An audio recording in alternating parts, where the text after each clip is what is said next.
Meteorologists are at a loss to explain what is causing this weather and why it has taken by surprise.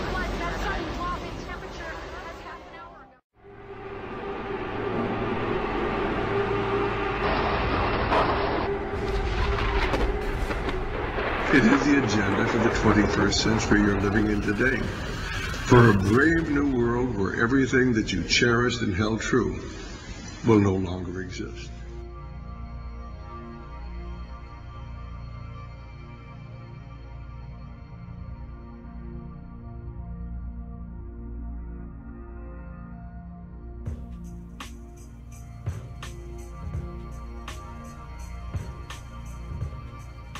Just one of the wildfires in the south has now burned more than 23,000 acres in the North Georgia mountains, an area larger than the New York City borough of Manhattan.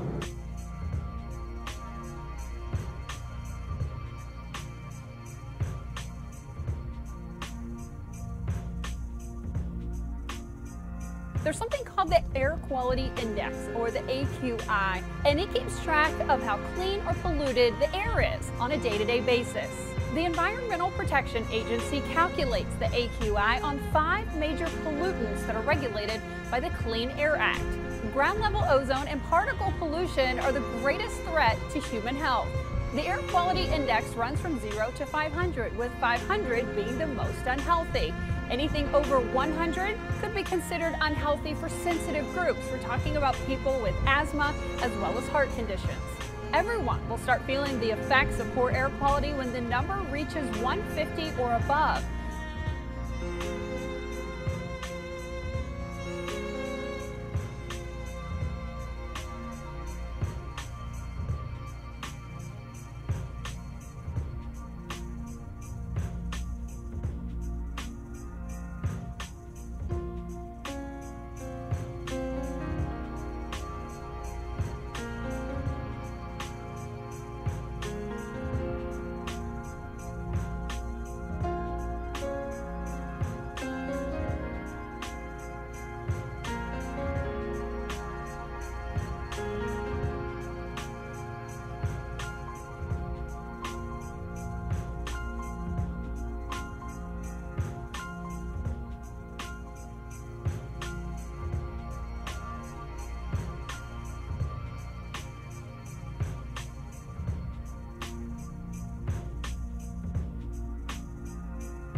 Broken roads, damaged homes, and now flooding. Parts of New Zealand hit with back-to-back natural disasters.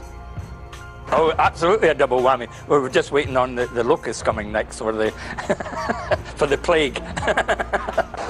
Just a day after a devastating earthquake, Wellington was soaked by torrential rain. Creeks and the bay flooded, so even roads not damaged by the quake had to close because of the high water.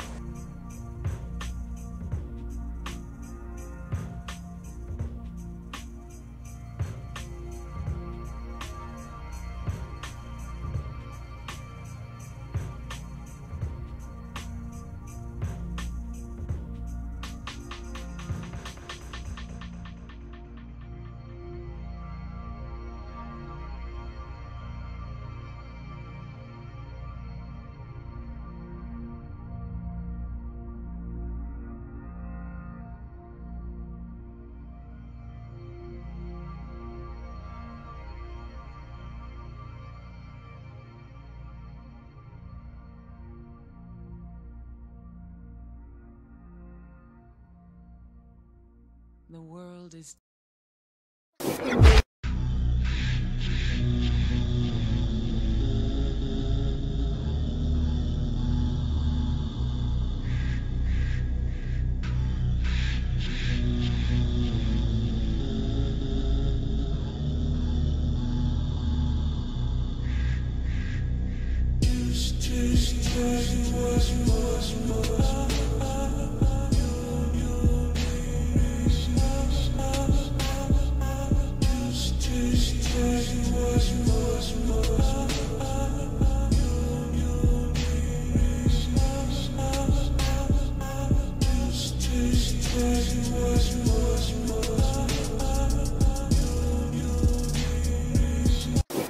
Nearly 30,000 people are being told to have their blood tested after potentially cancer-causing chemicals were found in their drinking water. This is happening in our northern suburbs, Newburgh, in Orange County, New York. Stop in the Broadway coffee shop in Newburgh and talk to the locals. Everyone is concerned about their health. It is the only thing folks are talking about. I have to get a blood test. How do you feel about that? I'm not too happy. Yes, residents in this Hudson Valley city are now being told to have their blood tested after long-held fears by some that their tap water may have been exposed to a chemical reportedly linked to cancer. I was just coming to get filtered, specially treated water from the doctor over here. Starting on November 1st, New York State officials started offering blood tests to Newburgh's 28,000 residents at 2 local medical facilities after high levels of PFOS, or perfluorooctane sulfites, a chemical used for firefighting at a nearby Air Force base, were found in the city's drinking water, exceeding federal guidelines. We don't know anything. They don't tell us anything. All we know is that it's bad now. Nobody coming brings no emergency water.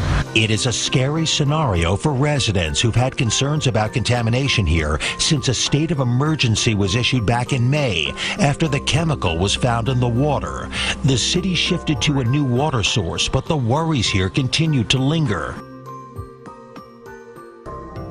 In the week since the election, Facebook and Google have come under fire for their supposed role in spreading fake news throughout the election. Now, both companies are making changes to stop this spread of false information. Both companies announced Monday that they would change their advertising policies in an attempt to cut off fake news sites' revenue. Twitter is making a big change to its policy in an effort to curb bullying and bad conduct on the social media network. The company says it is expanding the mute option to allow users to block tweets based on keywords, phrases, and content. The Dow hitting a record high close for the 3rd session in a row. Tech stocks rebounded and energy shares were boosted by a sharp rise in oil prices. But investors remain uncertain about the details of President-elect Donald Trump's policies and are also keeping an eye on key appointments in his administration. It's a proud moment for developers of driverless car technology in China. An unmanned car made in China has pulled off a successful test run through Silicon Valley in the US. And it's all thanks to cutting-edge network technology that features visual computing and artificial intelligence. Much of the progress in this field is a result of technology developed within China. NASA and the Federal Emergency Management Agency has been preparing for the unthinkable, an Armageddon-style asteroid colliding with Earth. Now, it's purely a hypothetical situation right now, but scientists are conducting exercises aimed at protecting the planet, just in case. 4 years from now, a massive asteroid will hit Earth unless scientists do something to stop it. At least that's the fictional scenario that NASA and FEMA have used in their most recent planetary protection exercise. In the latest simulation, scientists have just discovered a 330-foot asteroid that's on par to hit Los Angeles on September 20th, 2020. While 4 years seems like a lot of time to prepare, it's not actually enough to conduct an asteroid deflection mission. But that's exactly the point of this exercise. With very little time, emergency response agencies need to efficiently work together and collect, analyze, and share data. Exercises like these better prepare these agencies for how they will respond in a real-world event of this nature. According to a spokesperson from NASA, it's not a matter of if, but when we will deal with such a situation. Participants include experts from NASA and NASA's Jet Propulsion Laboratory, the Department of Energy, the U.S. Air Force, and California's Governor's Office of Emergency Services. NASA says that during the exercise, quote, we receive valuable feedback from emergency managers about what information is critical for their decision making. And we take that into account when deciding how to provide information to FEMA about a predicted impact. As of now, NASA says that there's no reason to worry because a massive asteroid is unlikely to hit the Earth in the next century. But either way, it's nice to know that experts are preparing for what they say is inevitable. We don't want to run fast, we want to run faster. We don't want to die at age 100, we want to live, past 120 beyond that. We want to overcome human limitation, and we focus on building technology that augments human capabilities. So what we do with our implants is we design things that currently today can be used to overcome limitations, and we start small. The finger magnet implant is really interesting because while it can do neat little party tricks like pick up a pin or something like that, it can do much more than that. There's that. This is Jennifer. Hey, nice to meet you. She's here for the magnet implant. I had this magnet implanted in my finger as part of a story I'm working on about this subculture of people who are putting things in their bodies to augment human capabilities. I have almost a sixth sense. I can feel these pulses coming from my phone or laptop or the microwave. I have to ask, was it painful?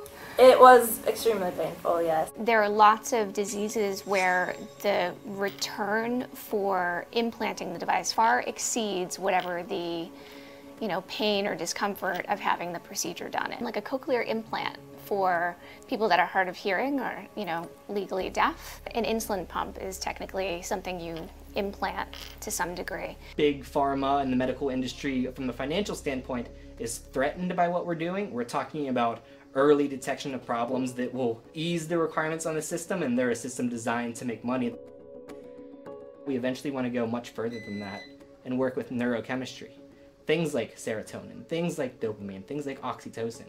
Getting alerts when these neurochemicals change in your body. So what would, in your opinion, be the biggest challenge to the adoption of implants? So I think the biggest challenge is always getting through FDA approval. If you look at what the FDA has done, they've basically said if it's invasive, if it's an implant, then it has to go through FDA approval for medical devices. Would a regular person without a medical condition be enticed to get an implant of some sort? So I think there's always a percentage of people that want to try new things. The possibility of doing a microchip that you can put underneath the skin that contains your whole medical record, or could identify people on battlefields in times of war. That's a space where I think there's a little bit more debate about what makes sense and what's realistic and appropriate risk for return on investment. Right now, biohacking is a very niche thing. It's kind of underground, but that's really starting to change. And at some point shortly after 5 years, you're going to start to be looked at oddly if you don't have an implant, if you're not augmented in some way.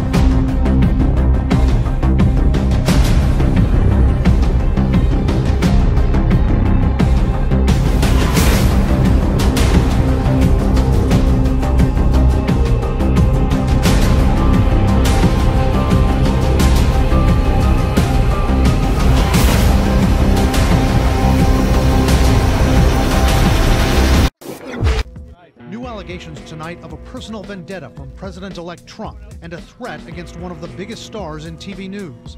Fox News anchor Megyn Kelly says just days before she moderated the first presidential debate, Donald Trump called her. Kelly told Dr. Phil the candidate was not happy about one of her interviews. He called me up and threatened me and made very clear to me that he was extremely displeased. He started screaming at me. He hung up the phone. Trump was angry over Kelly's interview with an author who had discussed court testimony from Trump's first wife that Trump had raped her. Ivana Trump later said the allegation wasn't true. What was Trump's threat to Kelly? In her new book, Kelly writes that Trump said, quote, "I almost unleashed my beautiful Twitter account against you, and I still may." But I want to be very candid here. I'm not that interested in this. No? No, I mean, it's sexual harassment? You're not interested in sexual harassment? I'm not interested in basically litigating something that is finished that makes my network look bad, okay? I'm not interested in making my network look bad at all. That doesn't interest me one bit. Is that what she's doing? I don't know. But I'm not going to even bother with it. I've got a country that's in a transition, political transition. All right, I've got a kid's book that I want millions of kids to look at. That's what I'm interested in, not making my network look bad. More than 1,000 kilometers of fencing already stretches along the U.S.-Mexico border. It's here to keep people from crossing. But on this day, we've slipped to the other side with ease, because this is where the fence ends. This is it. Nothing else. Bienvenidos. Gail Carr is a U.S. farmer who lives where the border fence stops. He supports Donald Trump's plan to build a wall covering the entire border. It's one of those things where it's, to me, it makes more sense to do an all or nothing job. The farmer says he's tired of seeing people crossing the border and trespassing onto his property. But he disagrees with Trump's campaign promise to deport 11 million people. Sarah Murray joins us now from Trump Tower, where, as I understand it, the president-elect just left without telling pretty much anyone anything. Is that right? That is correct. His press school was given a lid for the evening, which normally suggests that Donald Trump isn't going anywhere. He's sticking around Trump Tower, but Trump apparently had other plans. He decided to go out to dinner without alerting some of his key staffers as well as the press. And it appears to be yet another misunderstanding of exactly how much gravity his new title as president-elect holds. You know, if God forbid something were to happen to him, that is a matter not only of public record, but also a matter of national security.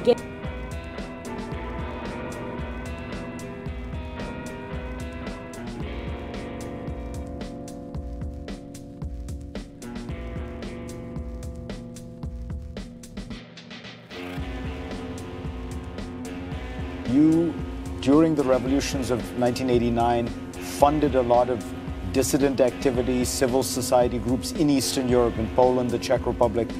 Are you doing similar things in Ukraine?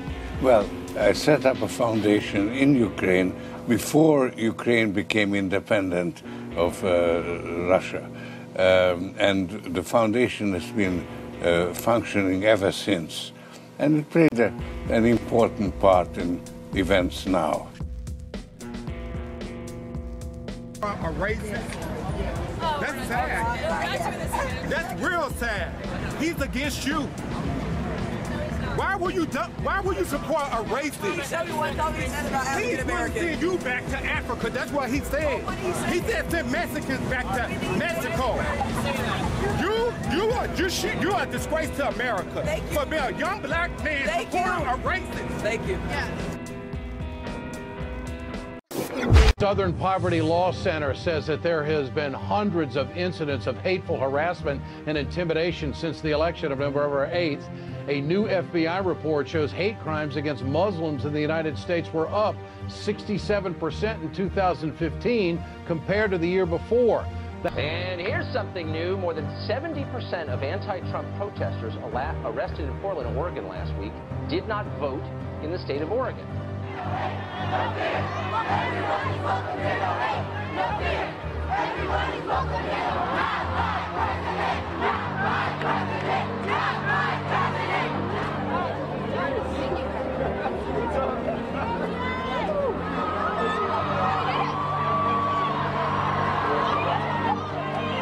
The issues are very clear.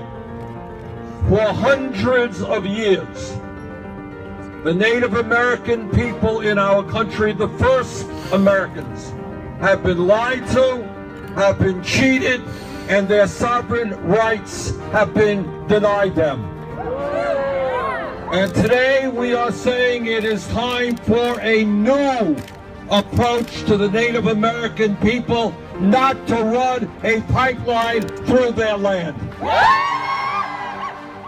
It's his last foreign tour as president, and Greece is hoping Barack Obama will be remembered for helping them too. he certainly offered sympathy and help. A state banquet in his honour. President Barack Obama leaves Greece later today after reassuring the NATO ally of the US's commitment to international alliances. The message is necessary due to the shockwaves caused by the surprise election of Donald Trump. Obama has sought to spread calm despite the billionaire's campaign rhetoric. President Obama was greeted by protesters in Athens on Tuesday. A riot police clashed with the rally-goers. Protesters hurled Molotov cocktails and rocks and also other items from behind makeshift barricades. Police responded with tear gas and stun grenades. The clashes erupted when a group of protesters tried to break through police cordon lines to reach the Parliament building. Greek protesters and riot police have clashed in central Athens after anti-US rallies turned violent. Petrol bombs were met with tear gas as rioters tried to break through police cordons to reach Parliament buildings. About 7,000 people, among them anti-war, anti-racism, leftist groups, trade unionists and Communist Party supporters, all expressed their anger at Washington. We consider American policy as murderous to the people. They're responsible for the outcome of the Arab Spring, for all the wars since then, for the intervention in Syria. They only care for oil and don't care about the people.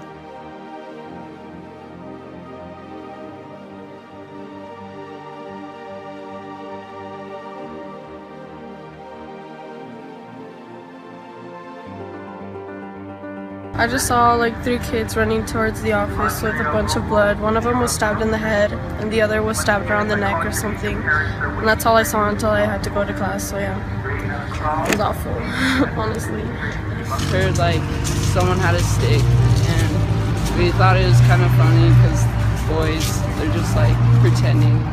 And then we look all around the corner and there's someone on the ground that got stabbed. It's the kind of advertising that's meant to catch your attention. An imposing picture of a woman aiming a rather large rifle on a billboard high above 95 in Chester. It certainly got neighbors' attention and has some up in arms. Being in a school zone, it shouldn't be, with the gun pointed at the school. Robert Miller stares at the giant billboard every day from his post as a crossing guard just around the corner from this charter school. Police clash with soldiers in civilian clothes on the streets of Brussels. Belgian military personnel chose the annual holiday of King's Day to protest against plans to change their employment conditions, including raising the retirement age by 7 years. Russian air power has resumed operations against rebel and jihadist forces in Syria battling the government. Fighter bombers have been supported by missile strikes from the Russian flotilla in the Mediterranean, attacking targets in Idlib, while Syrian government forces have stepped up attacks in eastern Aleppo, including more barrel bomb drops from helicopters. We do stand on the edge of a great new era. We built this great industrial powerhouse. The whole idea of industrial capitalism in the West, government that was going to invest in infrastructure. It is a time for pathfinders and pioneers. What happened to the American century? The share of income that we put into infrastructure has gone down starkly. If you travel around the country, there's just not that much that's new. What happened to America's ideal of progress? All these things that had been established after the Great Depression fell apart. You'll see that whole streets are just closing down. A community that's undereducated, underemployed. Baltimore was a blue-collar town. Now the air quality is wonderful because there's no industry here anymore. It's beyond life. Detroit had a population of about 2 million people in 1950. It's now a little over 600,000. A huge percentage of the budget goes to the military. This is an economy that's based to a large degree on killing people. If you were to cut the military budget in half, we'd have a depression in the United States. So they're literally working full-time and making poverty wages. You have 1,600 vacant housing. It's insane. They said, let's save a few dollars and pump the water in from the Flint River. Decades and decades of being ignored. Americans are finding themselves in a desperate situation. There's new state. A lot of talented people here, but you will never know because of the reputation we got. If you're an entrepreneur right now in America, the last thing you want to do is take risks. This is not a world I want to take risks in. America is not the pillar of democracy and freedom that it was once seen to be. Here we are, naked in front of the world. It's a real tragedy.